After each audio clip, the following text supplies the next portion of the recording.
Government है और Hindu nationalist government जो है वो हमेशा ही काम करती है।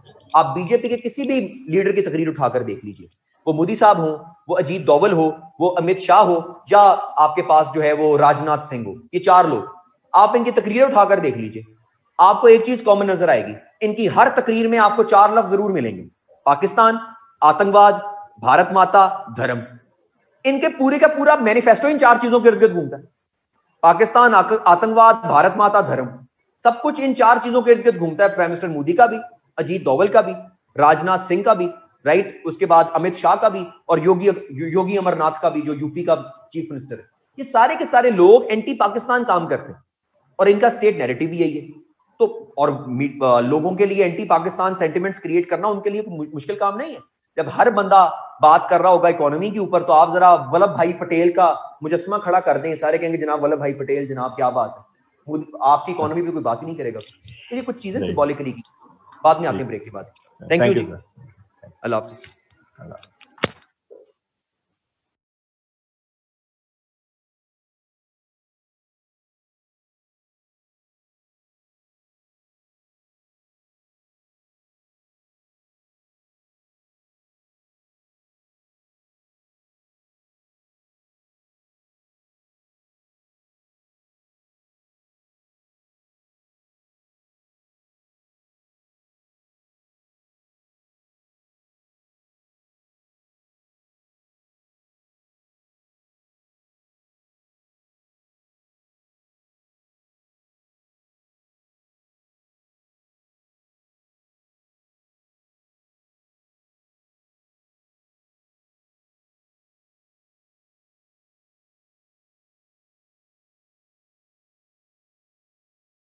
Everyone,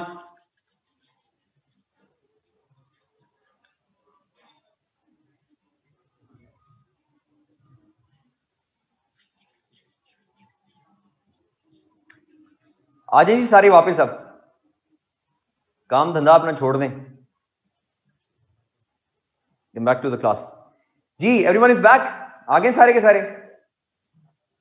ओके, बड़ा इंपॉर्टेंट पॉइंट अभी हम पढ़ने लगे हैं, जिसमें हमने देखना है कि why the revocation of the special status of Kashmir was illegal, illogical, या why India had no laws to revoke this, या what laws have been abrogated by revoking Article 370 and 35A, या revoking the special status of Kashmir।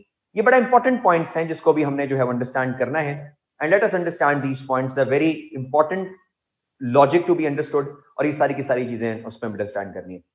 Sadaf ने एक question भी पूछा था, मेरा ख्याल है कि जिसमें उन्होंने बात की थी कि बायलेटरल डिस्प्यूट जो है वो पाकिस्तान और इंडिया ने इसको कंसिडर कर दिया है, इसलिए शायद यूनाइटेड नेशंस इसके अंदर इन्वॉल्व नहीं हो रहा और यूनाइटेड नेशंस इसके अंदर एंटर नहीं होता। इफ सदफ इज ऑनलाइन जी, ये सारी की सारी चीजें उसको भी हम अभी जो है हमने इसको अंडरस्टैंड करने की कोशिश करेंगे। ये सारे का सारा आर्गुमेंट अंडरस्टैंड करते हैं, why revocation of special status is illogical, illegal, और what laws have been violated. Point number 1, जरा आप इस कॉन्सेप्ट को जरा समझ लीजिए, बड़ा इंपॉर्टेंट कॉन्सेप्ट है, इसको अंडरस्टैंड कर लीजिएगा। आप में से कोई है, एवरीवन इज बैक, ये क्योंकि आप लोगों ने दोबारा ये जो है ना, अगर फ्लो टूटता है ना फिर बड़ा प्रॉब्लम हो जाता है। तो अगर आप कोई और अवेलेबल है, सारे के सारे आप लोग सारे के सारे आगे, तो बड़ा मुश्किल होता है ऑनलाइन क्लास को पढ़ाना जरा, जिसमें पता ही नहीं होता कि आपको एवरीवन लिसनिंग टू यू और नॉट लिसनिंग टू यू। ठीक है जी, good, let us understand this point. Why revocation of special status of Kashmir is illegal, illogical, या what laws have been abrogated by India. अब let us understand this point. हमने ये बात शुरू में डिस्कस की कि इंडिया क्लेम करता है कश्मीर को on the basis of instrument of accession.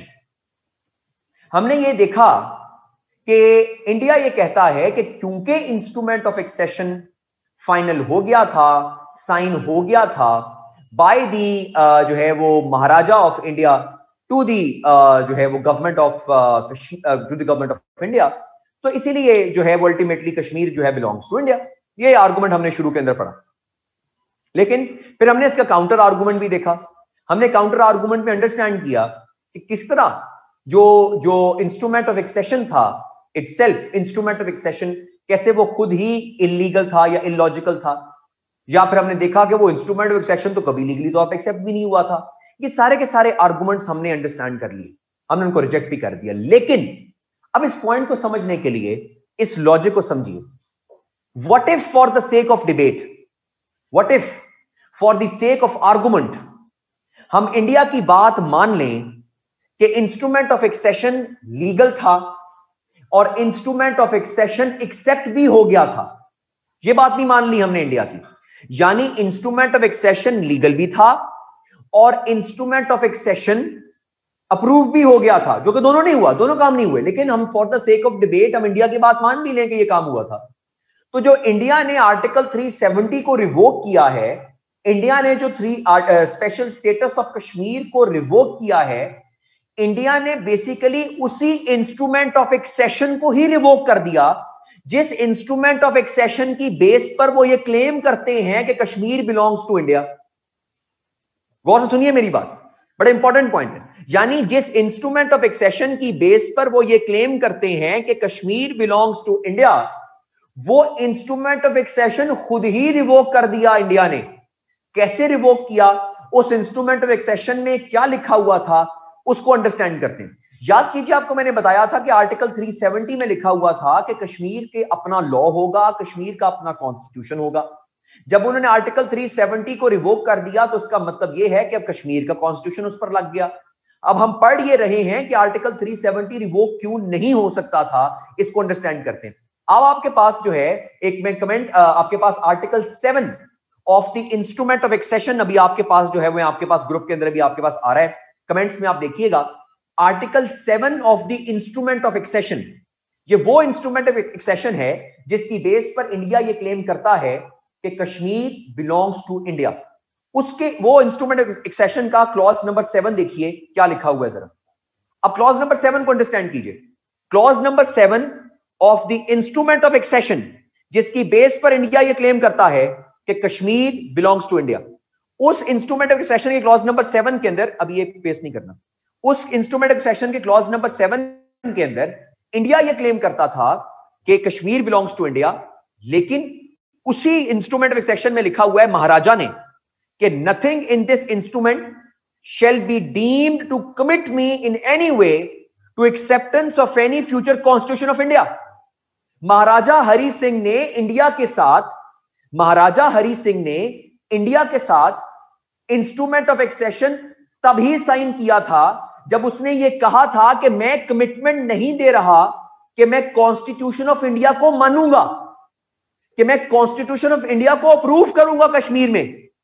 India ने आर्टिकल 370 को रिवोक करके कॉन्स्टिट्यूशन ऑफ इंडिया ही तो लगा दिया है कश्मीर में। और भाई जब आपने कॉन्स्टिट्यूशन ऑफ इंडिया लगा दिया तो जिस बेसिस पर आपकी कमिटमेंट हुई थी इंस्ट्रूमेंट ऑफ एक्सेशन की महाराजा हरि सिंह से, आपने वो कमिटमेंट ही खत्म कर दी। तो जिस बेसिस पर आप कहते हो कि कश्मीर हमारा, वो बेसिस आपने खुद ही तोड़ दी, वो बेसिस आपने खुद ही वायलेट कर दी। कमिटमेंट क्या थी यार, पढ़ो तो सही कमिटमेंट क्या थी, आर्गुमेंट तो पढ़ो क्या लिखा हुआ है कि nothing in this instrument shall be deemed to commit me in any way to acceptance of future constitution of India, कि मैं कॉन्स्टिट्यूशन ऑफ इंडिया को मानने की कमिटमेंट नहीं दे रहा, मैं कॉन्स्टिट्यूशन ऑफ इंडिया को मानने की कमिटमेंट नहीं दे रहा। लेकिन आपने आर्टिकल 370 रिवोक करके कश्मीर में कॉन्स्टिट्यूशन ऑफ इंडिया ही तो लगा दिया है वहां पर। और जब आपने कॉन्स्टिट्यूशन ऑफ इंडिया लगा दिया कश्मीर के अंदर, तो आपने उसी इंस्ट्रूमेंट ऑफ एक्सेशन को ही वायलेट कर दिया जिस इंस्ट्रूमेंट ऑफ एक्सेशन की बेस पर आप ये कहते हो कि कश्मीर बिलोंग्स टू इंडिया। देखिए ना अब point, what laws have been violated, आपने वो बेसिस ही वायलेट कर दी जिसकी बेस पर आप कहते थे कि Kashmir belongs to India.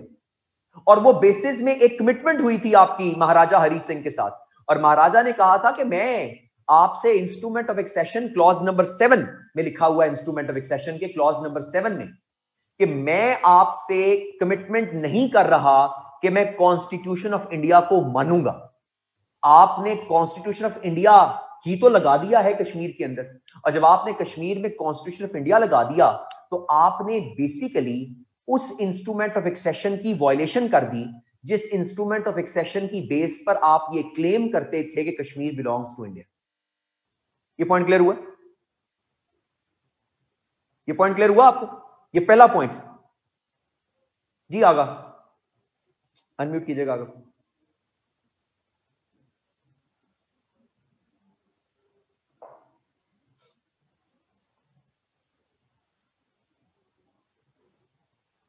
Sir इसके अंदर से थोड़ा सा मुझे इशू इस लिहाज से आ रहा है कि आप कह रहे हैं कि एक तो ये डायरेक्ट कॉन्ट्रडिक्शन है टू द बेसिस जो क्लॉज 7 के अंदर लिखा है, वो तो समझ आ गया, लेकिन मुझे ये समझ नहीं आई कि रेवोकेशन से तो कॉन्स्टिट्यूशन अब इंडिया कश्मीर के ऊपर फोर्स कर रहा है, constitution of India, that's acceptable, that's understandable, sorry, but what is not understandable is के वो आर्टिकल्स तो पहले ही इंडियन कॉन्स्टिट्यूशन में एज राइट्स दिए हुए थे टू कश्मीर। तो आर्टिकल 370 एंड 35A जो आपने कहा था कि ये इंस्ट्रूमेंट ऑफ एक्सेशन के बाद ये कॉन्स्टिट्यूशन एक तो अमेंडमेंट डाली गई थी और एक क्लॉज डाला गया था। पहले कॉन्स्टिट्यूशन के अंदर 370 का आर्टिकल था, उसके बाद फिर जो क्लॉज 35A था वो तो इंडियंस ने खुद ऐड किया था। तो उसकी कोई हिस्टोरिकल जस्टिफिकेशन नहीं है, या वो ये इंस्ट्रूमेंट ऑफ एक्सेशन के क्या कहते हैं फॉलोइंग है उससे? मुझे आगा आपका क्वेश्चन बिल्कुल समझ नहीं आया। सर आर्गुमेंट मुझे ये है कि महाराजा हरि सिंह ने sir instrument of accession sign कर लिया इंडिया के साथ, और उस इंस्ट्रूमेंट ऑफ एक्सेशन में उसने कहा कि भाईजान ये 4 पावर्स आप अपने पास रख लें, ठीक है जी, ये 4 पावर्स अपने पास रख लें till the time we decide कि हमने पक्का पक्का आपके साथ आना है या पाकिस्तान के साथ जाना है। और साथ उसने ये भी कह दिया कि मैं आपसे किसी चीज की कमिटमेंट नहीं कर रहा कि मैं कॉन्स्टिट्यूशन ऑफ इंडिया को मानूंगा। जब मैं की बात है तो मैं गवर्नमेंट है, अब वो खुद फौत हो गया तो गवर्नमेंट की बात है, तो मैं तो सारी जिंदगी नहीं ना रहना था उसने। जब मैं की बात कर रहा है तो गवर्नमेंट की बात कर रहा है। तो गवर्नमेंट अब कौन है? महबूबा मुफ्ती की गवर्नमेंट थी, फारूक अब्दुल्ला की गवर्नमेंट थी। फारूक अब्दुल्ला कहता मेरे से तो पूछा ही नहीं आपने इसको रिवोक करने से पहले। तो पूछना क्यों जरूरी था फारूक अब्दुल्ला से? क्योंकि आपका कमिटमेंट ही इस बात पर हुआ था कि जनाब कॉन्स्टिट्यूशन ऑफ इंडिया नहीं लगाओगे आप। महबूबा मुफ्ती कहती है कि मेरे से तो पूछा ही नहीं आपने। क्यों पूछना जरूरी था? क्योंकि आपने कमिटमेंट ही इस बात पर की थी कि कॉन्स्टिट्यूशन ऑफ इंडिया नहीं लगेगा। तो आपने जब 370 का क्लॉज डाला है तो आप पूरे इंडियन कॉन्स्टिट्यूशन में सिवाय एक 370 के क्लॉज के कुछ और इंडिया का कॉन्स्टिट्यूशन नहीं लगता था कश्मीर पे। उनका अपना कॉन्स्टिट्यूशन था, उनके अपने लॉज थे, ठीक है? जब उनके अपने लॉज क्लैरिटी जी, तो अगर मैं क्लियर करना चाहूँ तो ये है कि आपने अभी ऐड किया है कि जो इंस्ट्रूमेंट ऑफ एक्सेशन है उसके अंदर ये एज बेसिस फॉर कमिटमेंट थी, तो मतलब इंस्ट्रूमेंट ऑफ एक्सेशन की ये रिक्वायरमेंट थी कि आप 370 के का आर्टिकल की जो रिक्वायरमेंट जो कंडीशंस है वो डली मेरी बात सुन। स्पेशल स्टेटस किस वजह से मिला था? ये इंस्ट्रूमेंट ऑफ एक्सेशन ही तो साइन हुआ था। सर समझ गया, तो क्लॉजेस पे पूरा पढ़ना पड़ेगा तब क्लियर हो जाएगी, समझ गया मैं सर। इंस्ट्रूमेंट ऑफ एक्सेशन की बेस पर ही तो आपके पास स्पेशल स्टेटस मिला था आपको। आपने यही तो बेस बनाई थी कि भाईजान हम फ्यूचर कॉन्स्टिट्यूशन ऑफ इंडिया नहीं मानेंगे। आपने कहा जी ना मानो। इन्होंने कहा कि जनाब 4 पावर्स आपके पास रहेंगी तब तक जब तक हम डिसाइड नहीं कर लेते कि हमने पक्का पक्का आपके साथ आना है या पाकिस्तान के साथ। आपने कहा ठीक है जी, हम भी ये भी मान लिया आपकी बात। तो भाई जिस बेसिस पर आपने उनके साथ कमिटमेंट की, जिस बेसिस पर आप कहते हो कश्मीर हमारा, वो बेसिस आपने खुद ही वायलेट कर दी। क्लियर आपकी इंस्ट्रूमेंट ऑफ एक्सेशन की बेस पर ही तो 4 पावर्स आपके पास गई थी।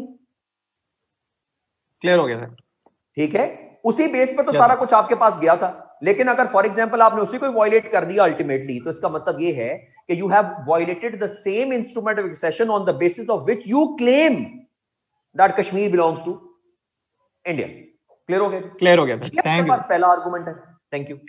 दूसरे आर्गुमेंट पर चलते हैं। अब दूसरा आर्गुमेंट जो है हमारे पास, अब वो जरा गौर से सुनिएगा, समझिएगा इस आर्गुमेंट को। बड़े लोग हमारे पाकिस्तान के अंदर, मैं हैरान भी हूं, हमारे मुल्क के कुछ ऐसे तज्जिया नगार भी हमारे मुल्क में मौजूद हैं जो पाकिस्तान के आर्गुमेंट कहते हैं ना कि हमारे मुल्क में अपने ही बड़े जो है ना वो चोर, अपने ही बड़े हमारे मुल्क में जड़ें काटने वाले मौजूद हैं। बाहर के लोगों की हमें जरूरत नहीं है। मैंने बड़े लोगों के तज्जिया निगारों के मुंह से ये बात सुनी कि पाकिस्तान ने तो जी शिमला एग्रीमेंट के बाद बायलेटरल कर दिया था, जो है वो कश्मीर डिस्प्यूट को, और थर्ड पार्टी तो इन्वॉल्व हो नहीं सकती इस मसले के अंदर, और पाकिस्तान एमी शोर मचा रहा है, पाकिस्तान का बायलेटरल होने की वजह से इंडिया का स्टांस पाकिस्तान पर ज्यादा हावी है, इस तरह की बातें, बेताशा बातें इस तरह की सुनने में हैं। अब इनकी बातों को रिजेक्ट करने के लिए बड़े छोटे से आर्गुमेंट्स को अंडरस्टैंड कीजिए। अगर थर्ड पार्टी की इन्वॉल्वमेंट को हमने रोका हुआ हो, गौर से सुनिए मेरी बात को, अगर शिमला एग्रीमेंट में हमने थर्ड पार्टी की इन्वॉल्वमेंट को रद्द किया हुआ हो, तो फिर 1972 के बाद से 2020 तक यूनाइटेड नेशंस हमारे आर्गुमेंट को सिर्फ यह कह के रद्द कर देती कि भाईजान अब हमारी डोमेन में नहीं आता कश्मीर, हमारे ऊपर इल्जाम मत लगाओ। क्या कभी यूनाइटेड नेशंस ने यह कहा आपको कि जनाब वो यूनाइटेड नेशंस इन्वॉल्व नहीं हो सकती कश्मीर के मसले के अंदर? और अगर यह बायलेटरल मसला है तो फिर इंडिया इसको इंटरनल क्यों कह रहा है? अगर हम ये बात मान लें कि ये बायलेटरल मसला है शिमला एग्रीमेंट के अंदर, तो इंडिया इसको तो इंटरनल कह रहा है, राइट? और पाकिस्तान इसको कहता है कि ये बायलेटरल प्रॉब्लम है फॉर एग्जांपल, और लोग कहते हैं कि जी थर्ड पार्टी इसमें इन्वॉल्व नहीं हो सकती थी, तो फिर यूनाइटेड नेशंस तो हमें कह देता कि भाईजान हम आपके मैटर में इन्वॉल्व नहीं हो सकते, आप हमारे ऊपर इल्जाम लगा रहे हैं।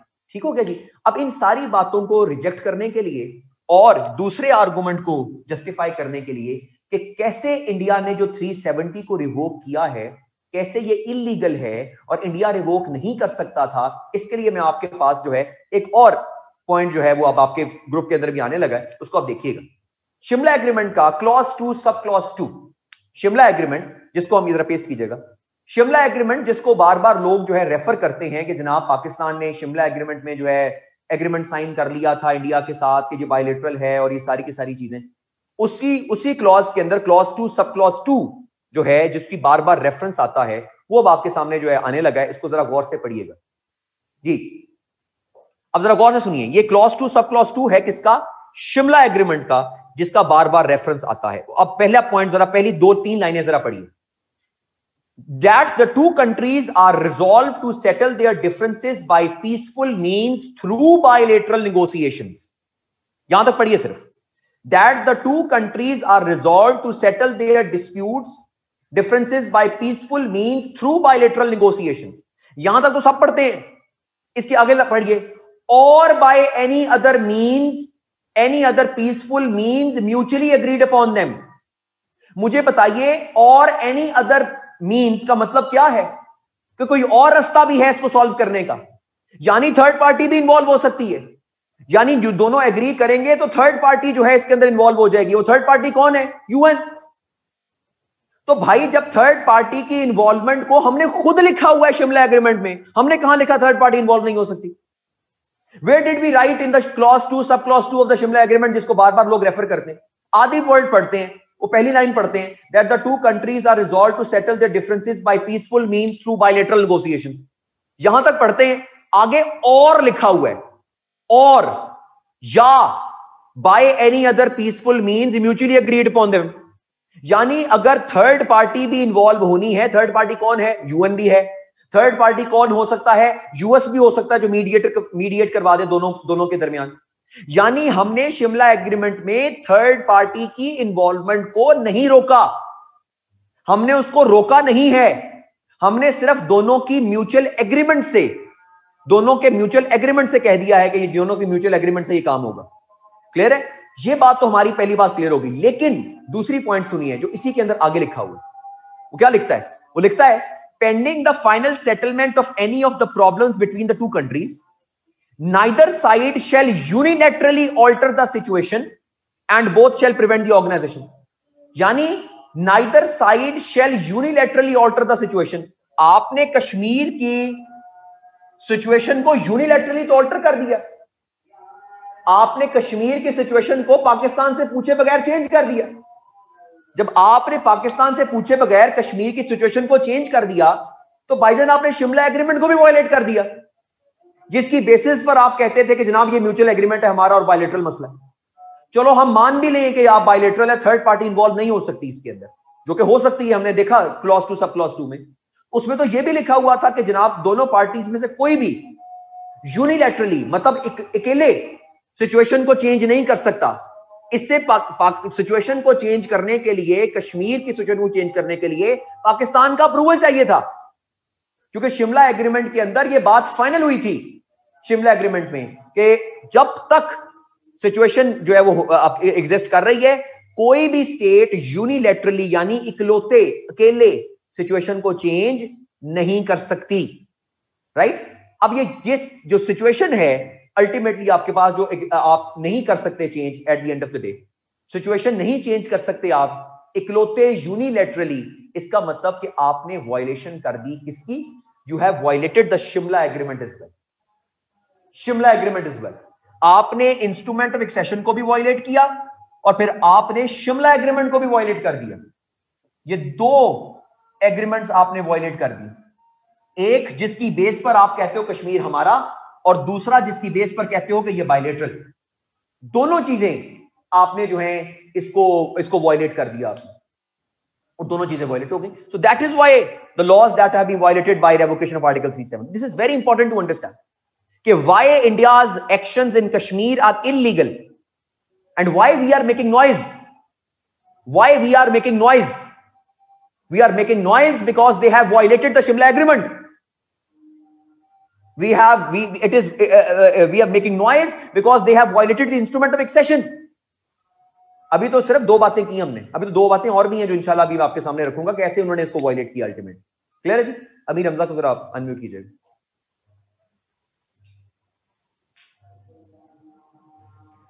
अस्सलाम वालेकुम सर। जी वालेकुम सलाम। सर बस मैं just to play devil's advocate, India ये भी तो कह सकता है कि जो हमने alleged violations किए हैं by supporting the Mujahideen in Kashmir, we have just merely countered what you guys have done by supporting the Mujahideen, and we have also taken unilateral steps like you have taken. तो उनकी भी तो ये counter हो सकती है। For example, sir जो हमारे ऊपर alleged है कि we are supporting the Mujahideen and separatist movements in Kashmir. Saying that we are taking unilateral steps. What unilateral steps we have taken? No, sir. Like in the clause, subclause 2, it says assistance or encouragement of any acts detrimental to the maintenance of peaceful and harmonious relations. So Okay. India could supposedly say that by supporting the Mujahideens in Kashmir, we are doing exactly that. So and then just to basically counter our the idea is, मैं आपको question लेता हूँ. The idea is, so if you are violating a specific law now, you need a scapegoat. You need a scapegoat basically. To move from that, to move out of specific idea जिसकी वजह से आप फंस गए हुए। जी sir. अब आपको scapegoat चाहिए, वो स्केपगोट आपके पास क्या है कि नहीं जी आप हमारे टेररिस्ट एक्टिविटीज करते हो, आप हमारे अंदर टेररिस्ट एक्टिविटीज करते हो। स्केपगोट तो उनके पास ये है, वो तो सिर्फ इस चीज को स्केपगोट बना रहे हैं कि जनाब पाकिस्तान टेररिस्ट एक्टिविटीज कर रहा है इसके अंदर, इस सारी की सारी सिचुएशन के अंदर। चोर ने कभी मानना है कि उसने चोरी की है? नहीं सर। चोर ने कभी एग्री किया कि उसने चोरी की है? राइट? अब लोग कहते हैं कि फॉर एग्जांपल जनाब यूएस ने 9/11 खुद किया था, लोग थ्योरीज ये भी देते हैं। स्केपगोट कौन बना? आपके पास अलकायदा। भाई किसी के कंधे पर रख के तो बंदूक चलानी थी ना, उन्होंने खुद ही तो नहीं ना वर्ल्ड ट्रेड सेंटर उन्होंने गिरा देना था नीचे। अब उनको जब पता है, जब उनको पता है कि जनाब हमारे पास ये वायलेशन है, उनको पता है कि इंस्ट्रूमेंट ऑफ सेक्शन को हमने वायलेट कर दिया है, उनको सारी चीजों के बारे में पता है। अब स्केपगोट क्या है? स्केपगोट ये कि पाकिस्तान पर इल्जाम लगा दो कि पाकिस्तान की इन्वॉल्वमेंट कर रहा है। अच्छा चलो, अगर पाकिस्तान इन्वॉल्वमेंट कर रहा है तो अब पाकिस्तान गलती कर रहा है इस सिचुएशन के अंदर, तो फिर इसका क्या मतलब है कि आप वायलेशन कर रहे हो? आपने वायलेशन कर दी शिमला एग्रीमेंट की, पाकिस्तान ने भी गलती की, आपने भी गलती कर दी, फिर बराबर हो गया सारा काम। तो फिर पाकिस्तान पे इल्जाम लगाना छोड़ दो कि पाकिस्तान जो है मुजाहिदीन की हेल्प करता है। सर बिल्कुल ठीक है आर्गुमेंट सर। पॉइंट इज कि अगर आपने पाकिस्तान की गलती के बेसिस पर खुद भी गलती कर दी, वायलेशन कर दी, राइट, खुद भी वायलेशन कर दी आपने पाकिस्तानी गलती पे, तो फिर रौला किस चीज का है? सही बात। You have violated the law, they have violated the law, same हो गया, लेकिन they are making the scapegoat basically out of it.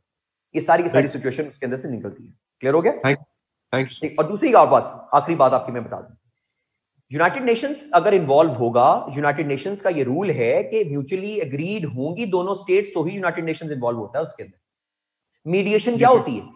When you go for a mediator, दोनों पार्टीज अप्रूवल देंगी तो मीडिएटर आता है ना उसके अंदर। जी जी। The point is, if you are in dispute with your brother, for example, and you want a mediator to be involved in that situation, you both will agree for the mediator, then the mediator will be involved, na? बिल्कुल। Right? Amir Hamza, right ना? अब point ये है कि इसके ये तो law है यूएन का, कि यूएन के अंदर आपको जाने के लिए दोनों का एग्रीमेंट होना जरूरी है, कि दोनों एग्री करेंगे तो जाएंगे। इंटरनेशनल कोर्ट ऑफ जस्टिस में जाने के लिए भी दोनों का एग्री करना जरूरी है। तो ये तो यूएन का अपना क्लॉज है कि दोनों एग्री करेंगे तो फिर आप यूएन के अंदर मसले को लेकर आओगे। तो इसका मतलब ये है कि हमने third party involvement, my point is we have never rejected the involvement of the third party. Simple. You have never rejected being Pakistan. You have never rejected the involvement of a third party within the Kashmir dispute with India. बस ये logic समझ। बिल्कुल ठीक sir, thank you so much. Agha Farhan, is Shimla agreement binding? जी बिल्कुल binding. Non binding क्यों होगा भाई? वो शिमला एग्रीमेंट बाइंडिंग है, आपने दोनों ने एग्रीमेंट किया हुआ है, दोनों का जनाब president of the Pakistan Bhutto साहब ने साइन किए, ऊपर से प्राइम मिनिस्टर ऑफ इंडिया जो है वो क्या नाम उनका, इंदिरा गांधी ने उसके ऊपर साइन किए, दोनों अप्रूव्ड है। शिमला एग्रीमेंट 1972 का बाइंडिंग। क्लियर हो गया जी? ये आपके पास अल्टीमेटली सिचुएशन क्लियर हो गई, ठीक है? ये पॉइंट क्लियर हो गए दोनों। The first point instrument of accession, the second point Shimla agreement. Clear हो गया जी? अब चलते हैं थर्ड पॉइंट के ऊपर। लो जी, थर्ड पॉइंट को अंडरस्टैंड करते हैं। आपने भाईजान, अब इंडिया से हम बात कर रहे हैं, आपने भाईजान इंस्ट्रूमेंट ऑफ एक्सेशन को भी वायलेट कर दिया, ठीक हो गया। आपने जनाब शिमला एग्रीमेंट को भी वायलेट कर दिया, ठीक हो गया। अब आते हैं तीसरी वायलेशन पे। आपकी तीसरी वायलेशन है आपने अपना कॉन्स्टिट्यूशन ही वायलेट कर दिया। देखो ना, एक तो इंटरनेशनल एग्रीमेंट है शिमला, एक आपका उस पार्टी के साथ एग्रीमेंट है, वो भी वायलेट, बायलैटरल एग्रीमेंट भी वायलेट, आपने अपना इंटरनल कॉन्स्टिट्यूशन भी वायलेट कर दिया। कैसे वायलेट किया, अंडरस्टैंड करते हैं। आर्टिकल 370 सब क्लॉज 1 में लिखा हुआ है, अब गौर सुनिएगा इस पॉइंट को।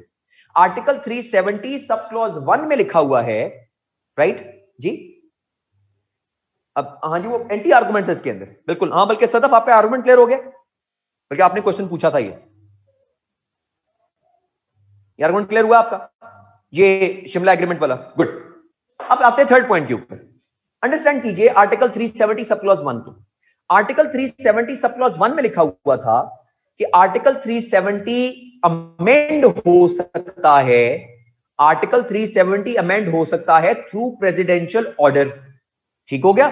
Through presidential order. आपने प्रेसिडेंशियल ऑर्डर के जरिए इसको रिवोक कर दिया, आपने भाईजान बिल्कुल ठीक किया, कोई गलती नहीं की अभी तक आपने।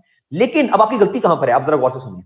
आर्टिकल 370 सब क्लॉज 3 में, आर्टिकल 370 सब क्लॉज 3 में लिखा हुआ है कि any amendment in article 370 in this article has to be approved by the government of Jammu and Kashmir. Any amendment in article 370 has to be approved by the government of Jammu and Kashmir. और आखिरी line में लिखा हुआ है this approval has to be taken prior to the presidential order. Article 370 sub clause 3 के and पे लिखा हुआ है कि any change in article 370 has to be approved by the government of the state of Jammu and Kashmir and this change has to be approved by the government prior to the presidential order. Presidential order से पहले government का approval लेना पड़ेगा।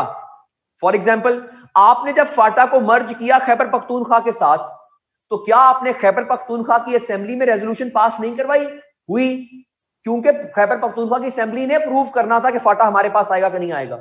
Any change in the state's policy has to be approved, any change in the state's policy has to be approved by the government of that state. और मजे की बात, जब आपने प्रेसिडेंशियल ऑर्डर अगस्त में लेकर आए, पिछले 8 महीने से, इसके पिछले 8 महीने से, यानी जनवरी 2019 से कश्मीर में गवर्नमेंट ही कोई नहीं थी। There was no government, there was no assembly in Kashmir since January 2019 and you revoke the president, you revoke the special status in August 2019। तो भाईजान आपने कहा कि जनाब 370 के मुताबिक प्रेसिडेंशियल ऑर्डर के जरिए हम इसको रिवोक कर सकते हैं, हमने आपकी बात मान ली। तो भाईजान आपके ही आर्टिकल 370 सब क्लॉज 3 में लिखा हुआ है कि any change has to be approved by the government, और गवर्नमेंट तो है ही नहीं पिछले 8 महीनों से। और फिर यह भी लिखा हुआ है कि अप्रूवल पहले लेना है, गवर्नमेंट से। तो जब गवर्नमेंट ही नहीं है तो आपने अप्रूवल किससे लिया? तो जब आपने अप्रूवल ही नहीं लिया तो फिर आपने अपने कॉन्स्टिट्यूशन को भी वायलेट कर दिया। You have violated your own constitution sir. You have violated the instrument of accession जिसकी बेस पर आप क्लेम करते हो Kashmir. You have violated the Shimla agreement जिस पे आप कहते हो कोई बायलैटरल मसला है। And number 3, you have violated your own constitution as well. वो कोई एक रौला तो हो ना जिसके ऊपर हम आर्ग्यू करें कि जनाब ये आर्गुमेंट आता है आपके हमारे पास आता है या आपके पास आता है। तो आर्गुमेंट ये है कि आपके आर्टिकल 370 सब क्लॉज 1 में आपको पास लिखा हुआ प्रेसिडेंशियल ऑर्डर की पावर।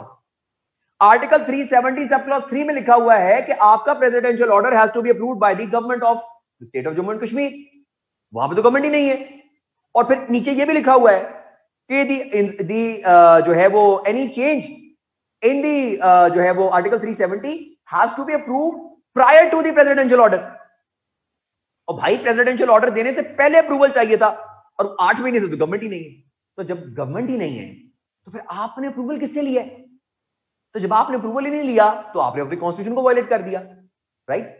तो भाई आर्गुमेंट ये है कि आप बीइंग अ सीएसएस स्टूडेंट या बीइंग अ पाकिस्तानी, हमें पता होना चाहिए कि why we are making noise. हम शोर किस चीज का मचा रहे हैं? और पानी का मसला तो आया ही नहीं अभी। पानी पर तो हम अभी पहुंचे ही नहीं। ये तो पानी से पहले पहले के मसले इतने ज्यादा हैं कि पानी पे तो बाद में पहुंचेंगे हम अभी, राइट? और पानी पे जब हम पहुंचेंगे, ठीक है, मजे की बात आपको एक और बात बता दूं, पानी इंडिया रोक भी नहीं सकता। India can not stop the water according to Indus water treaty, क्योंकि इंडस वाटर ट्रीटी क्लॉज 12 में लिखा हुआ है कि no state can unilaterally dissolve this treaty. No state can unilaterally dissolve the Indus water treaty. Article 12 of Indus water treaty में लिखा हुआ है, इंडिया वो भी नहीं कर सकता। चलो और बताओ। बात यह है कि हमें चीजों की लॉजिक और चीजों के आर्गुमेंट्स को अंडरस्टैंड करना पड़े। हम उसके लॉजिक को अंडरस्टैंड करें, उसके एग्जांपल्स के साथ, उसको लॉ के साथ समझाएं सीएसएस के एग्जामिनर को कि भाईजान हम को बातें कर रहे हो, हमें तीर नहीं चला रहे। हम आपके साथ बेसिकली एक आर्गुमेंट बिल्डअप कर रहे हैं कि हाँ ये लॉजिक है, ये लॉजिक है, ये लॉजिक। तो लॉजिक्स के साथ साथ रेफरेंसेस के साथ साथ हम इसको लेकर चले। पॉइंट नंबर 3 क्लियर हो गया?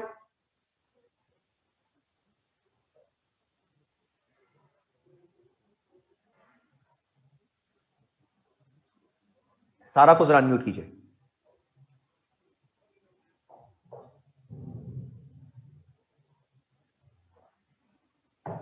Assalamu alaikum, sir.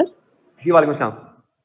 Sir, so in this point number 3, you've mentioned कि Article 370 के clause सब clause 1 जो है उसके अंदर है कि उसके अंदर कि presidential order आएगा, और सब clause 3 के अंदर है कि it has to any amendment has to be approved by the government of Jammu and Kashmir before. तो जब उन्होंने वो clause ही revoke कर दिया, sorry, जब वो article ही revoke कर दिया, तो फिर ये उसके अंदर जो सब क्लॉज में बातें हैं वो नल एंड वॉइड नहीं हो जाती?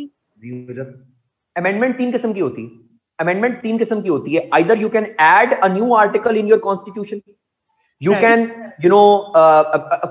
बिल्कुल new article in your constitution. 2, you can remove an entire article from your constitution, and number 3, you can amend the established amend the established article in your constitution. इन तीनों को amendments कहते हैं, right? For example, आपने जो है वो जब 18th amendment की, 18th amendment में आपने 103 आर्टिकल्स को अमेंड किया पाकिस्तान के कॉन्स्टिट्यूशन में, ठीक हो गया? 103 आर्टिकल्स को अमेंड किया आपने। Article 10A, 19A, 25A add किए अपने कॉन्स्टिट्यूशन के अंदर, ठीक हो गया? इनको भी अमेंडमेंट ही कह रहे हैं ना? ठीक है, इनको भी अमेंडमेंट कह रहे हैं हम। तो adding a new article, subtracting a new article or amending an already established article, all three are collectively called as amendments. Right. So आपके आर्टिकल 370 में लिखा हुआ था any amendment. So amendment तो 3 किस्म की होती है। अगर आपने इसको रिमूव भी करना है 370 को, तो फिर भी आपको गवर्नमेंट से अप्रूवल चाहिए। ठीक हो गया, मेक सेंस नाउ, राइट? तो आपने उससे अप्रूवल, हम अमेंडमेंट को समझते हैं। अमेंडमेंट मींस कि you have to amend an already established article, right? Amendment is of 3 types. Either you remove an article, you add an article, or you amend an already established article. देख दो word आप उस पर change कर दो। जिस तरह आपने आर्टिकल 6 में वर्ड ऐड किया, article 6 of the constitution of Pakistan में, कि पहले लिखा हुआ था कि abrogation of article is tantamount to high treason, हमने उसमें वर्ड ऐड कर दिया एबियंस, यानी सप्रेस करना। हमने कह दिया कि एब्रोगेशन ऑफ द आर्टिकल और holding the constitution in abeyance is tantamount to high treason, मतलब हमने ऑलरेडी एस्टैब्लिश आर्टिकल में 2-3 लफ्ज ऐड कर दिए। ये भी अमेंडमेंट है, ठीक है, ये भी अमेंडमेंट है, ठीक हो I गया। understand. आपने आर्टिकल 135 ऑफ द कॉन्स्टिट्यूशन वैसे ही ओमिट कर दिया पाकिस्तान कॉन्स्टिट्यूशन से, ये भी अमेंडमेंट है। So either you omit an entire article, you add a new article, or you amend an already established article. All three are collectively known as amendments. So any change in the original constitution, like any Anything. change, If is it is amendment. addition, subtraction, और आपके Or- पास आपके पास जो है वो change किसी भी किस्म का। ठीक है, now it makes sense. Thank you. Thank you. ये हमारे पास आइडिया था जिसको हमने अंडरस्टैंड किया आर्टिकल 370 के हिसाब से, राइट। अंडरस्टैंड कर रहे हैं लॉजिक को, हमारे पास सिचुएशन को अंडरस्टैंड कर रहे हैं कि आर्टिकल 370 कैसे रिवोक हो गया। ठीक है, उन्होंने अपने पूरे के पूरे क्लॉज को जो है वो रिमूव कर दिया, राइट। अप्रूवल लेना था, नहीं लिया। आपने इंस्ट्रूमेंट ऑफ एक्सेशन की बेस पर कहा कि कश्मीर हमारा, वो इंस्ट्रूमेंट ऑफ एक्सेशन जो है वो भी आपने उसको भी वायलेट कर दिया, आर्टिकल 7 को वायलेट कर दिया। 3, आपने शिमला एग्रीमेंट को भी वायलेट कर दिया। ये 3 चीजें हमने पढ़ ली अभी तक, यानी इंस्ट्रूमेंट एक्सेशन की वायलेशन भी पढ़ ली, इनके अपने लोकल कॉन्स्टिट्यूशन की वायलेशन भी पढ़ ली, बायलेटरल एग्रीमेंट की वायलेशन भी पढ़ ली। अब हम चलते हैं चौथे पॉइंट पर जो है इंटरनेशनल लॉज। इंटरनेशनल लॉज में आर्गुमेंट वापस आ रहा है आपके पास रेजोल्यूशन 91 एंड 122। 91 और 122 ये वो रेजोल्यूशंस हैं जो सिक्योरिटी काउंसिल की रेजोल्यूशंस हैं। सिक्योरिटी काउंसिल की रेजोल्यूशंस बाइंडिंग हुआ करती हैं, और जो सिक्योरिटी काउंसिल की रेजोल्यूशंस को वायलेट करता है वो वायलेशन ऑफ इंटरनेशनल लॉ कर रहा होता है। रेजोल्यूशन नंबर 91 और 122 में कैटेगोरिकली लिखा हुआ था that India can not take unilateral decisions in Kashmir. India Kashmir में यूनिलैटरल डिसीजन नहीं ले सकता। अब आपने जो रेवोकेशन ऑफ आर्टिकल 370 की, ना गवर्नमेंट ऑफ कश्मीर से पूछा, ना पीपल ऑफ कश्मीर से पूछा, ना पाकिस्तान से पूछा, आपने यूनिलैटरल डिसीजन लिया। जब आपने यूनिलैटरल डिसीजन लिया तो फिर आपने रेजोल्यूशन नंबर 91 और 122 ऑफ द शिमला एग्रीमेंट को, of the security council resolutions को भी वायलेट कर दिया। So India even violated the security council resolutions 91 and 122 which said that India cannot take unilateral decisions in Kashmir. वो unilateral decision without the consent of the people of the government of Kashmir. उनसे पूछे बगैर आप article 370 को कुछ नहीं कर सकते थे, उसको छेड़ ही नहीं सकते थे, यूनिलैटरल डिसीजन नहीं ले सकते थे। ये लिखा हुआ है आर्टिकल 91 122। यानी रेजोल्यूशन 91 122 कहता है कि India can not take any unilateral decision in Kashmir without the approval of the government and the people of the state of Jammu and Kashmir. Clear है जी। और आपने 391 और 122 को भी वायलेट कर दिया, आपने यूनिलैटरल डिसीजन ले लिया। फिर आपने 370 को भी वायलेट, अपने कॉन्स्टिट्यूशन को भी वायलेट कर दिया। फिर आपने शिमला एग्रीमेंट को भी वायलेट कर दिया, और फिर आपने इंस्ट्रूमेंट ऑफ एक्सेशन को भी वायलेट कर दिया। So these are the 4 points, these are the very important 4 points जिनकी बेसिस पर आप अपने मुकदमे को लड़ोगे सीएसएस के पेपर में। Why you are making noise, right? Why Pakistan is making noise? We need to understand by logic with references why are we making noise. I hope कि आपको clear होगी चीज कि why revocation of special status is illegal, illogical, or what laws have been violated by India by revoking Article 370 and 35. Is it clear, जी?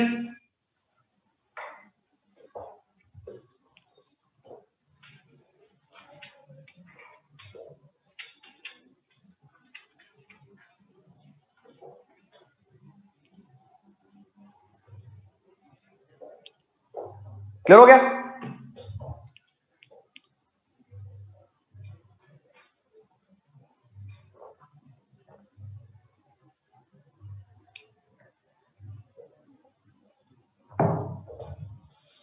अगर आपको पूछे कि कश्मीर का मसला क्या है, ठीक है, आई होप कि आपको चीजें कुछ क्लियर हैं, जस्टिफाई तो कर लेंगे ना अपने आप को, ठीक है।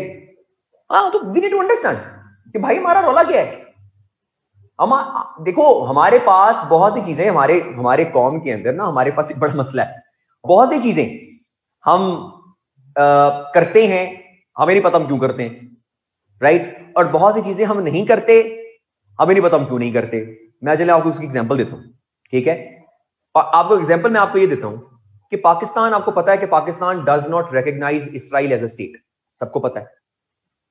थोड़े लोगों को पता है कि Pakistan apart from Israel even not recognize Armenia as a state. हम आर्मीनिया को भी रिकॉग्नाइज नहीं करते एज अ स्टेट।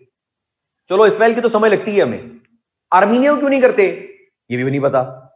चलो, तीसरी बात, हमारी कौम में से बहुत कम लोगों को यह भी नहीं पता, बहुत लोगों को यह भी नहीं पता कि हम इसराइल को रिकॉग्नाइज क्यों नहीं करते, राइट? इसराइल को रिकॉग्नाइज क्यों नहीं करते? Why we don't recognize Israel as a state, right? चलो एक काम करते हैं, आपसे पूछते हैं, why you believe, why we don't recognize Israel as a state? Anyone?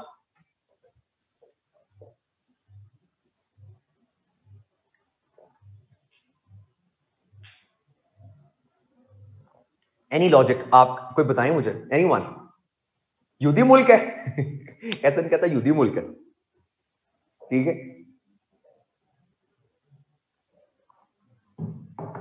अच्छा, because it contradicts our stance over Kashmir. अच्छा, right? Persecution of Palestine, right, right, understand. मतलब अब मैं देखना चाह रहा हूं बेसिकली कि हाँ भी, हाफ हम लोग जो हैं कश्मीर के मसले को, अच्छा ठीक है। एनीवन? कोई अनम्यूट होना चाहता है सर? अनम्यूट करें किसी को। अच्छा, मरिया कह रही हैं जी, Israel has illegally occupied Palestinian territory. बिल्कुल ठीक कह रही हैं। और अमीर हमजा कह रहे हैं, two nation theory, if we recognize Israel we would be forgoing our own argument. ठीक कह रहे हैं आप भी। इन सपोर्ट ऑफ पैलेस्टाइन, दुआ भी ठीक कह रही है। दानियाल कह रहे हैं जी, इलीगल एंड इमोरल कब्जा किया हुआ उन्होंने। ठीक है जी, ये भी सही कह रहे हैं। दिस इज व्हाट उस्मान कह रहे हैं जी, there are only 2 states which are built on ideology, we don't recognise their ideology. ये भी ठीक कह रहे हैं। ये सारी की सारी जो आप बातें कर रहे हैं ना, ये सारी की सारी बातें ठीक, एवरीथिंग इज करेक्ट, इसमें से गलत कोई भी नहीं है। लेकिन आप ये समझ लीजिए, ये एड ऑन्स हैं, ये भी एड ऑन्स हैं। जिस तरह हम कश्मीर को क्लेम करते थे ना, इन बातों के ऊपर जो 5 चीजें हमने पढ़ी, और उसके बाद पानी का मसला और वो बफर जोन और वो बाकी बाकी चीजें, वो भी एड ऑन्स थी। इसी तरह आपने ये सारी बातें लिखी हुई हैं, आइडियोलॉजी वाला, ये सारी की सारी बातें, ये भी एड ऑन है। असल लॉजिक कुछ और है। मैं आपको लॉजिक समझाता हूं, आप अंडरस्टैंड करें।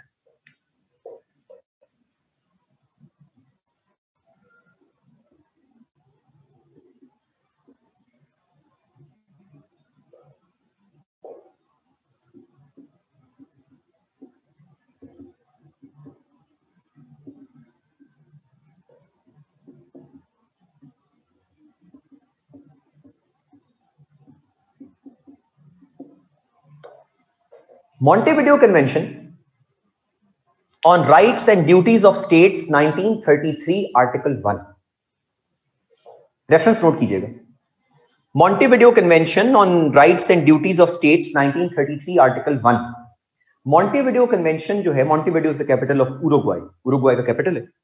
इन्होंने एक कन्वेंशन था 1933 का, उसका आर्टिकल 1 ये कहता है कि a certain territory can claim to be a state if it fulfills the following prerequisites। एक टेरिटरी स्टेट तब बनती है जब वो ये 4 प्रीरेक्विजिट्स पूरे करती है जो नीचे आर्टिकल 1 में लिखे हुए हैं। कौन कौन से? पॉइंट नंबर 1, उस एरिया की एक परमानेंट पॉपुलेशन हो। उस एरिया की क्या हो?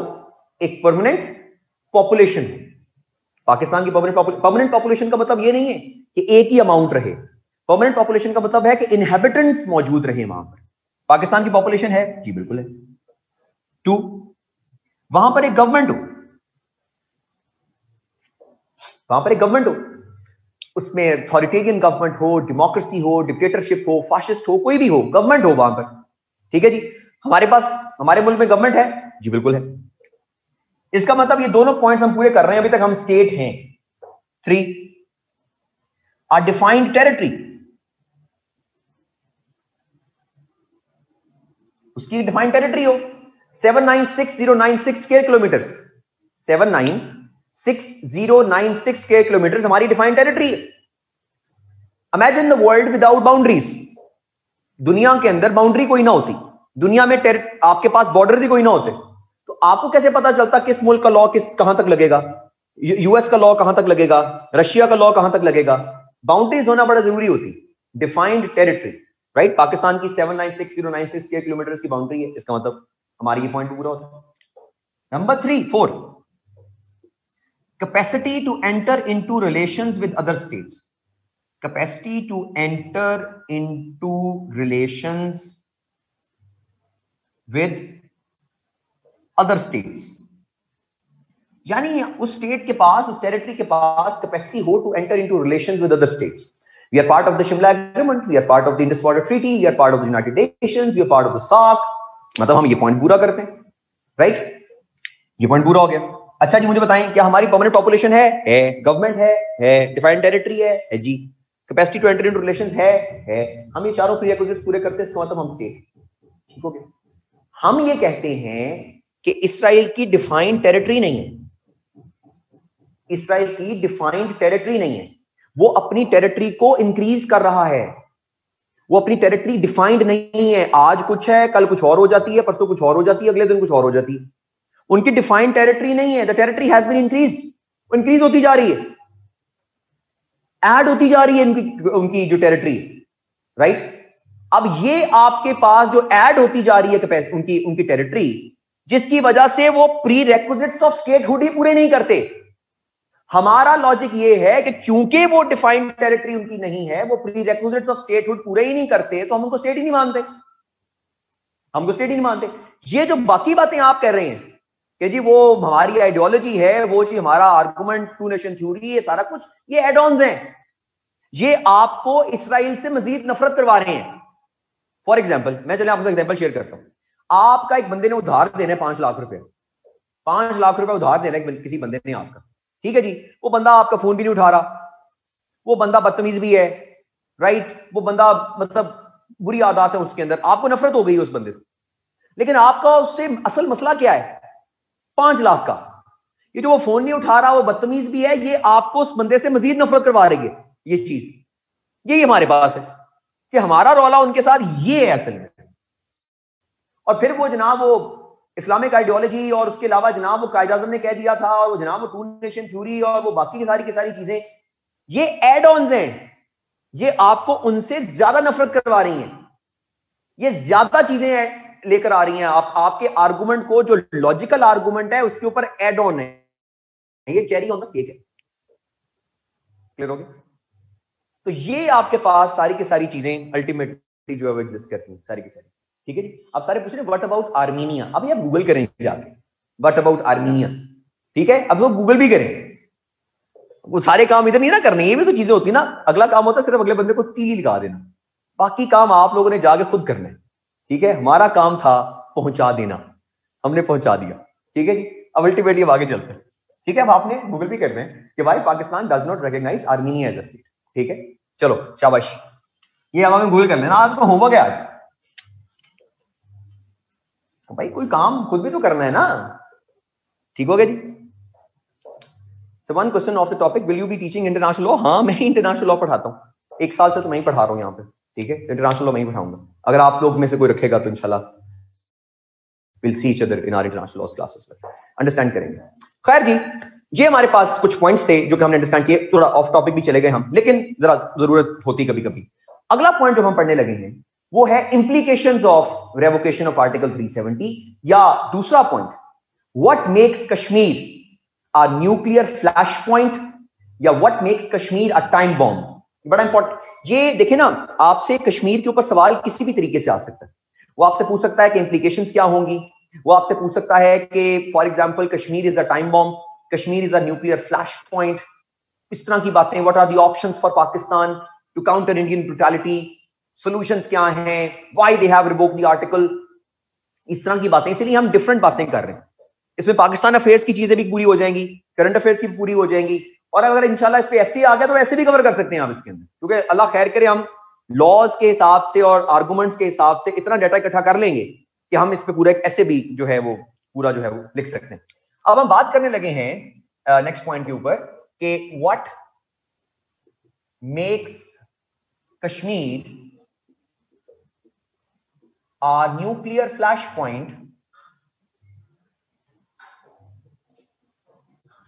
or a time bomb, या आप कह सकते हैं और what are the implications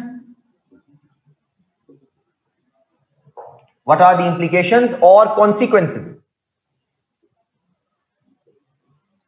of revocation. ठीक हो गया जी? तो what makes Kashmir a nuclear flashpoint या और a time bomb या और what are the implications of the revocation या आप कह लीजिए what will be the consequences of revocation. इन सारी की सारी चीजों को जरा अंडरस्टैंड करने की कोशिश करते हैं. So what makes Kashmir a nuclear flashpoint? आइए जी, number 1, what is a nuclear flashpoint? Nuclear flashpoint क्या होता है? Nuclear flashpoint का मतलब होता है कोई ऐसी वजह, कोई ऐसी चीज जिसकी वजह से न्यूक्लियर वॉर होने का खतरा हो.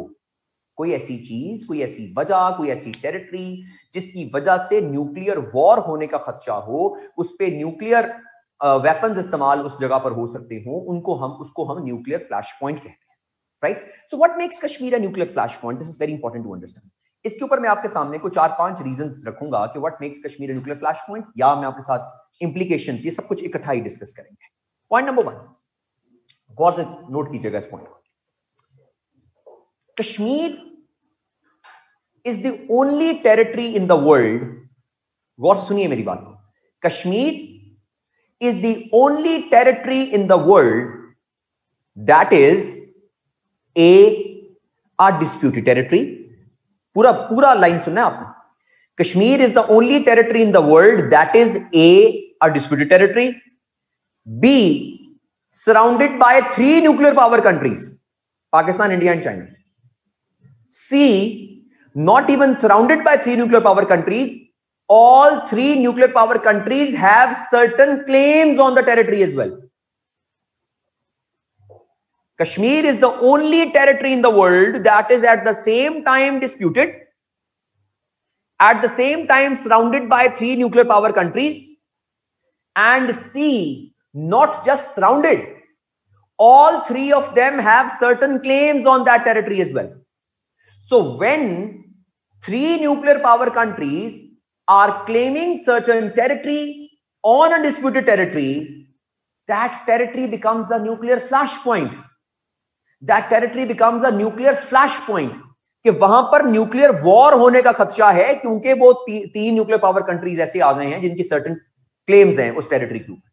दुनिया की कोई टेरिटरी ऐसी नहीं है, कोई टेरिटरी ऐसी नहीं है जो eight the same time disputed भी हो, एट द सेम टाइम आपके पास जो है 3 न्यूक्लियर पावर कंट्रीज भी सराउंड करते हो, और 3 at the same time all 3 of these nuclear power countries have certain claims over it as well. Xinjiang region को चाइना क्लेम करता है. पाकिस्तान और इंडिया के दरमियान ऑब्वियसली आपको जो मेन इशू चल रहा है वो आपको पता ही है. तो ये सारी की सारी चीजें, this makes Kashmir a nuclear flash point. Point number 1. Point number 2, अब अंडरस्टैंड करते हैं पॉइंट नंबर 2 को.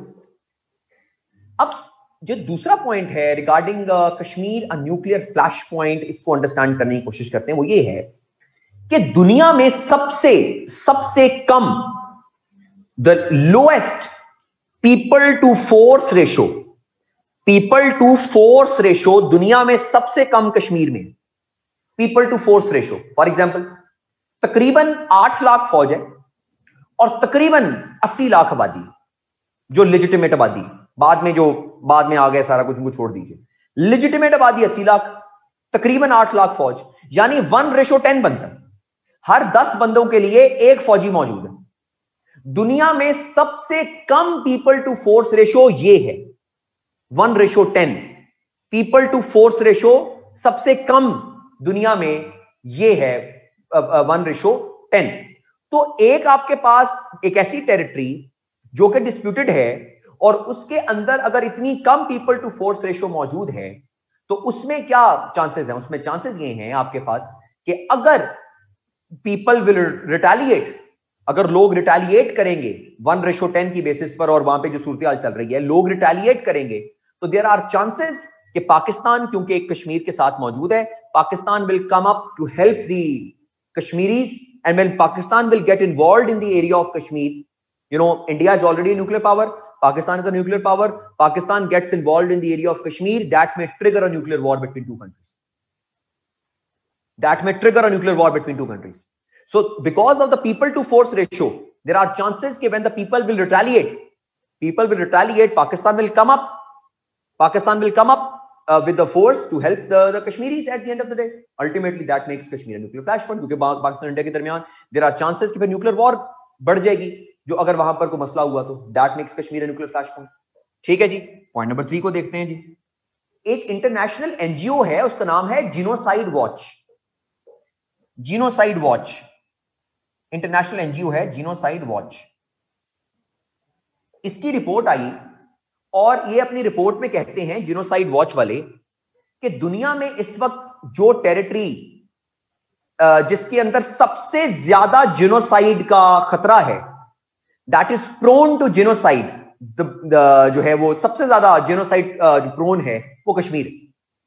यानी जीनोसाइड वॉच कहती है कि इस वक्त दुनिया में जो टेरिटरी जिसमें सबसे ज्यादा जीनोसाइड होने का खदशा है, सबसे ज्यादा जीनोसाइड होने का खदशा है, वो कश्मीर है. तो जब कश्मीर के अंदर जीनोसाइड होने का खदशा है, तो अगर वहां पर जीनोसाइड होगी, people will still retaliate, and when people will retaliate, Pakistan will ultimately help Kashmiris, and that help from Pakistan will ultimately trigger a nuclear war. जिसने आपके आगे प्राइम मिनिस्टर ने यूनाइटेड नेशंस की स्पीच में कहा था कि when people will come out there will be a blood bath. वो ब्लड बाथ क्या है?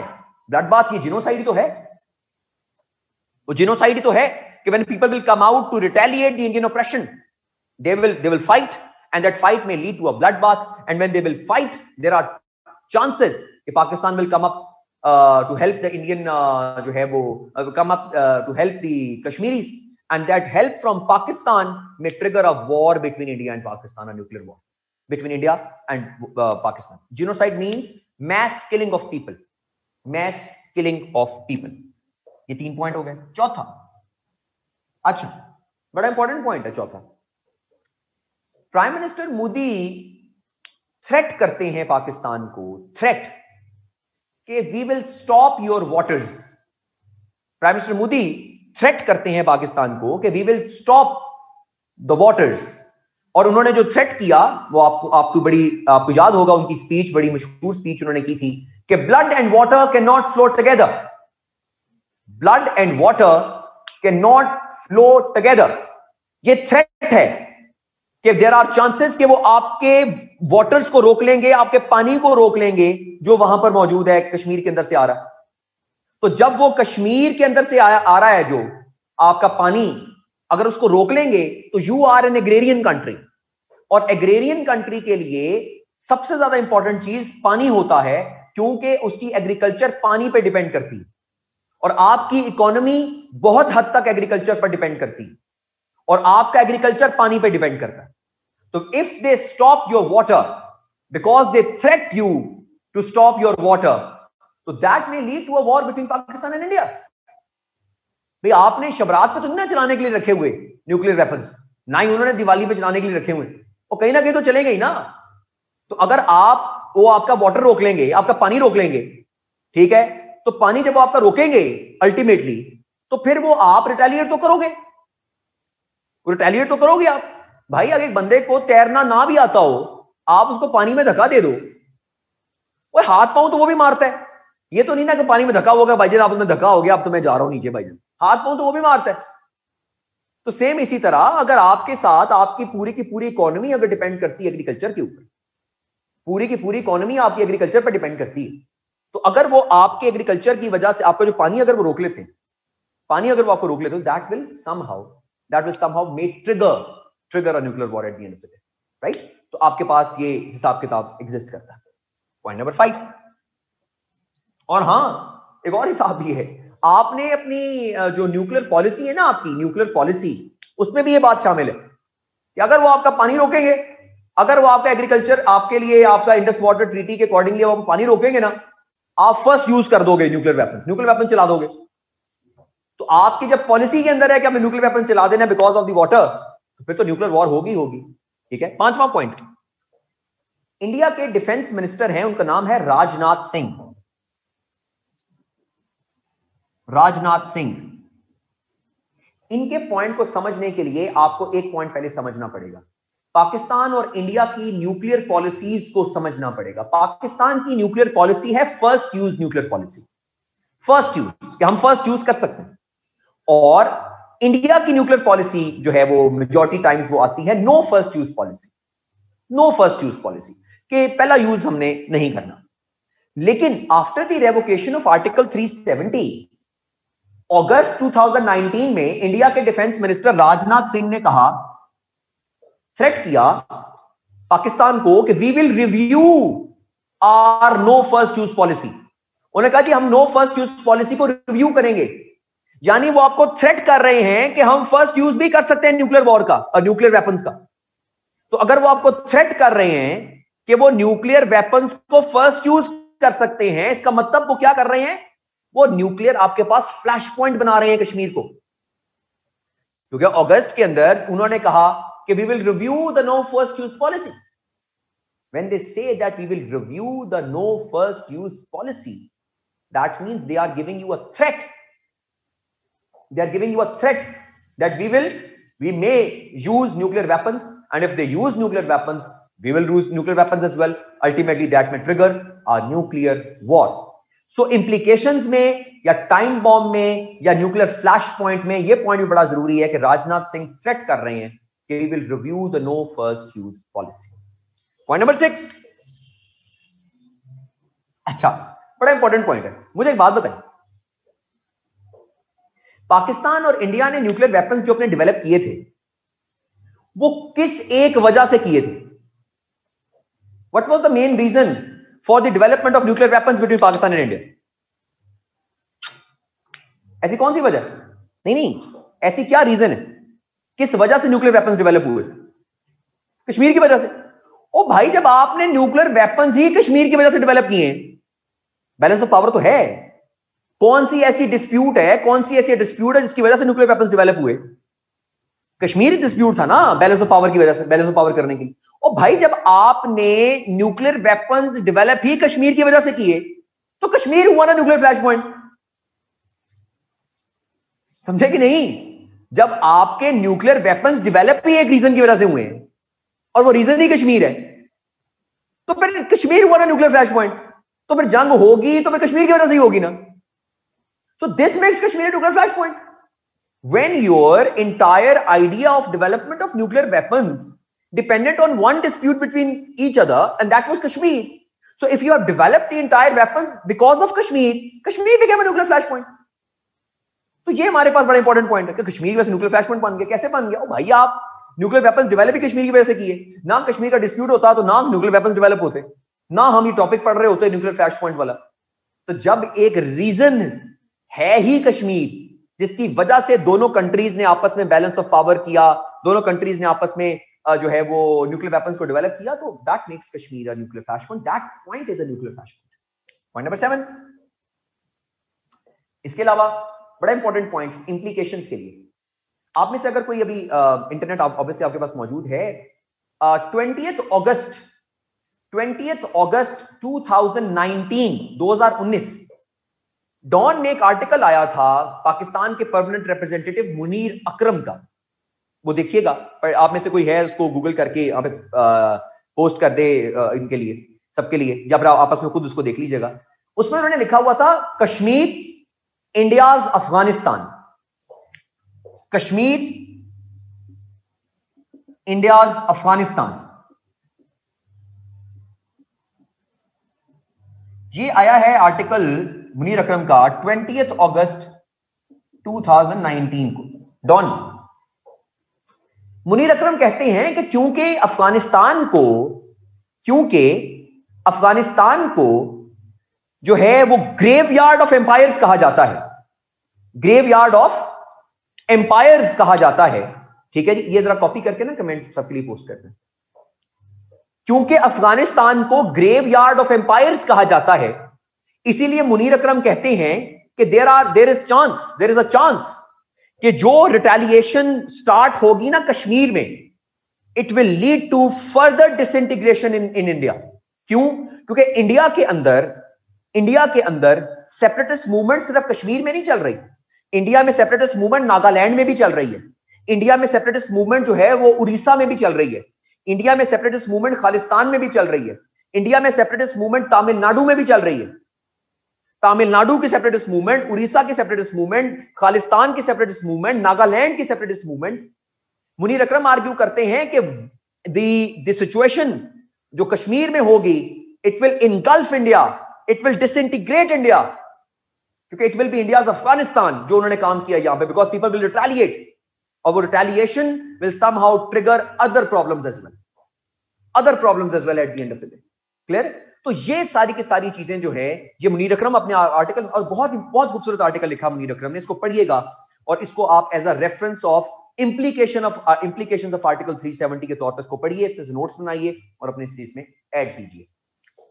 पॉइंट नंबर 8 को अंडरस्टैंड करते हैं। लो जी, सूरत क्या है इंप्लीकेशंस में? अब आप लिखेंगे, देखो इंप्लीकेशंस रीजनल भी हो सकती हैं, बायलैटरल तो होंगी, रीजनल भी हो सकती हैं।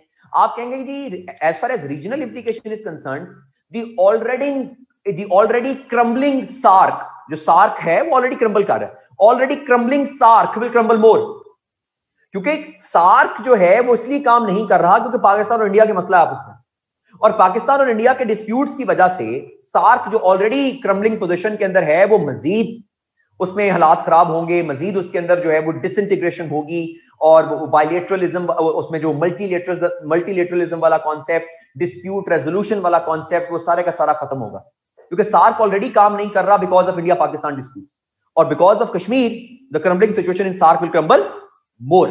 तो सार्क के अंदर सिचुएशन और ज्यादा खराब होगी, इकोनॉमी भी, बायलैटरल ट्रेड भी, सारी की सारी चीजें ऑलरेडी खराब होंगी as an implication of revocation of article 370।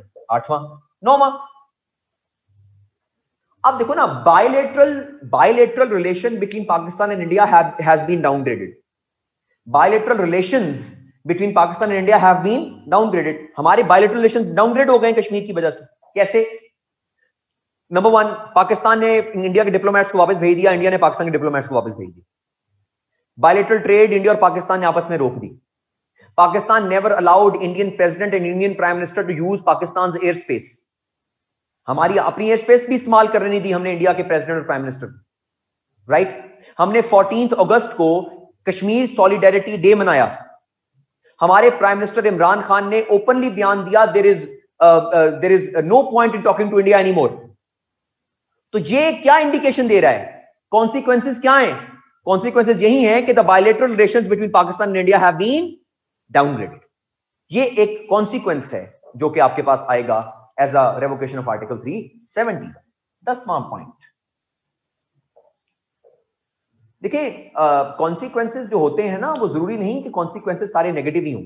तो कभी कभार कॉन्सिक्वेंसेस थोड़े से ऑप्टिमिस्टिक भी हो सकते हैं, थोड़े से बेहतर भी कॉन्सिक्वेंसेस हो सकते हैं। थोड़ा सा ऑप्टिमिस्टिक सा, थोड़ा सा जो ब्लेसिंग इन डिस्गाइज हुआ है हमारे लिए, वो ये है कि Kashmir dispute has been internationalised once again. Now everyone is talking about Kashmir. Mahathir Mohamad talked about Kashmir. Rajab Tayyip Erdogan talked about Kashmir. Other international countries are talking about Kashmir. You were trying your absolute best for last 70 years for the people of the world to understand that India is having atrocities in Kashmir.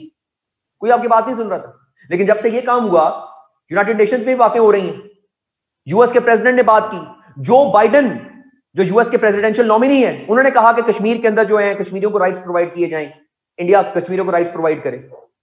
तो it has been internationalised once again. Kashmir was under discussion in the security council after 50 years. 50 साल के बाद Kashmir under discussion आया security council में, अगस्त 2019 के अंदर। उसके बाद 2 और मीटिंग्स हो चुकी हैं कश्मीर के ऊपर सिक्योरिटी काउंसिल में, 50 साल से नहीं हुई थी। तो this revocation of article 370 has somehow internationalised the Kashmir dispute once again, and everyone is now talking about Kashmir, right? तो ये implications में, consequences में ये बात भी ultimately आपके पास जो आ जाती है। क्लियर हो गया जी? यहां पर हम जी रोकते हैं आज के लेक्चर को। कल इंशाल्लाह हम स्टार्ट करेंगे ऑप्शंस फॉर पाकिस्तान। पाकिस्तान के पास क्या ऑप्शंस हैं? अंडरस्टैंड, वो जो बातचीत कर लेनी चाहिए, निगोशिएशंस कर लेनी चाहिए, ये करना, वो सारी बातें बिल्कुल ठीक है। मैं आपको 5 से 6 सॉल्यूशंस ऐसे बताऊंगा जो थोड़े डिफरेंट हैं, जो डिफरेंट सॉल्यूशंस हैं जिनको हम इंप्लीमेंट कर सकते हैं, राइट, जिसको हम इंप्लीमेंट कर सकते हैं इंशाल्लाह। आप उसको लिखिएगा सीएसएस के पेपर में, निगोशिएट कर लें, वो तो चीजें चलेंगी। 5-6 सॉल्यूशंस हम इंशाल्लाह एक्स्ट्रा भी लिखेंगे जो कि आप एस्टेब्लिश कर सकते हैं अपने सीएसएस के पेपर में, और उनको हम जस्टिफाई भी करेंगे रेफरेंसेस के साथ, जो आपके पास जो है वो चीजें इस्तेमाल हो सकती हैं कश्मीर के डिस्प्यूट पर, हम लिख सकते हैं। तो आप उसको लिखिएगा, नोट कीजिएगा, सॉल्यूशंस फॉर कश्मीर क्या हैं, क्या हम आईसीजे में मसले को लेकर जा सकते हैं, और करंट सिनेरियो क्या चल रहा है। इसको इंशाल्लाह कल डिस्कस करेंगे, और उसके बाद अगला टॉपिक जो है वो डिस्कस करेंगे, वो होगा यूनाइटेड नेशंस का। यूनाइटेड नेशंस का टॉपिक क्या है, how United Nations work, United Nations काम कैसे करता है, यूनाइटेड नेशंस की फेलियर्स क्या हैं, यूनाइटेड नेशंस की सक्सेस क्या है, यूनाइटेड नेशंस में रिफॉर्म्स कौन कौन से होने चाहिए, इन सारी चीजों को हम इसके बाद शुरू करेंगे। यानी जैसे कश्मीर खत्म होगा हम यूएन के टॉपिक्स को शुरू कर देंगे, उसके बाद आगे चलेंगे, फर्दर टॉपिक जितने भी हमारे करंट अफेयर्स के रिलेटेड टॉपिक्स हैं उनको हम कवर करेंगे। चलो ठीक है जी, thank you very much. I hope कि आपको क्लियर हो गई होंगी चीजें जो है वो थोड़ी बहुत। और इसके अलावा जो है कोई भी और सवाल अगर आपके ज़हन के अंदर आए, आज उसको पढ़िए, गूगल कीजिए, डिस्कस जो है वो आपस में कर लीजिए। नहीं अगर उसका कोई जवाब आपको ज़हन के अंदर आता या समझ आती, कल इंशाल्लाह क्लास में डिस्कस करेंगे, ताकि उसको हम जो है वो चीजें हमारे ज़हन में क्लियर हों। जितनी चीजें क्लियर होंगी आपके पेपर के लिए उतनी ज्यादा आपके लिए बेहतर है। थैंक यू वेरी मच जी, अपना ख्याल रखें, stay home, stay safe. Thank you very much, Allah Hafiz.